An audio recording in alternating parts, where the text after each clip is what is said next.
Hey guys, so I want to share with y'all part of the lessons for why I love etymology so much and why it's so fascinating, especially in the context of the work that I do.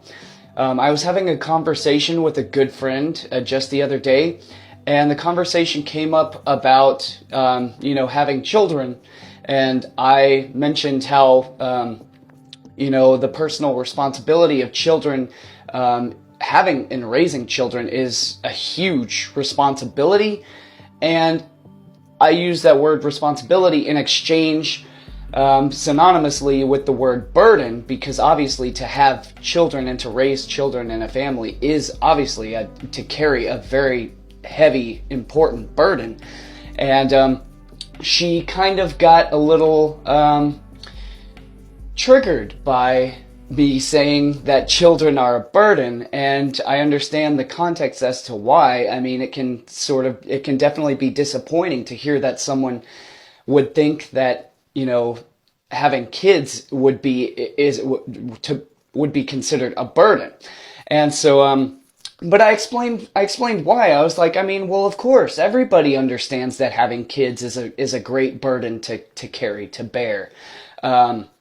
And of course, it's a great responsibility. So, all parents understand that having kids is a huge burden.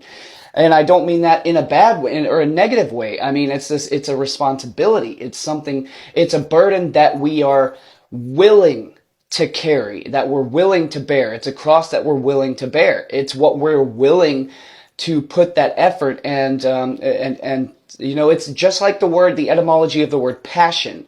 Also, so passion literally means suffering. It means that which we are willing to endure and to suffer for. So that is what we are passionate about. We're passionate about something that we're willing to endure and suffer for. And that's the meaning of passion. Same thing with burden. So she was kind of like, all right, well, you should look at what's the etymology of burden. And I was like, honestly, I don't know off the top of my head. So I went and looked it up. And then a moment later, I explained to her, I was like, oh my God, you're not going to believe this. I was like, this is why I love doing etymology so much. This is why I love the work that I do. And I was like, see, this is how it happens. And I was like, so guess what? Burden literally means a load, weight, charge, a duty. Also, a child. Burden literally means a child literally is a burden. Burden literally means child. It comes from Proto-Indo-European bear, meaning to carry and to bear children, because you carry children to term.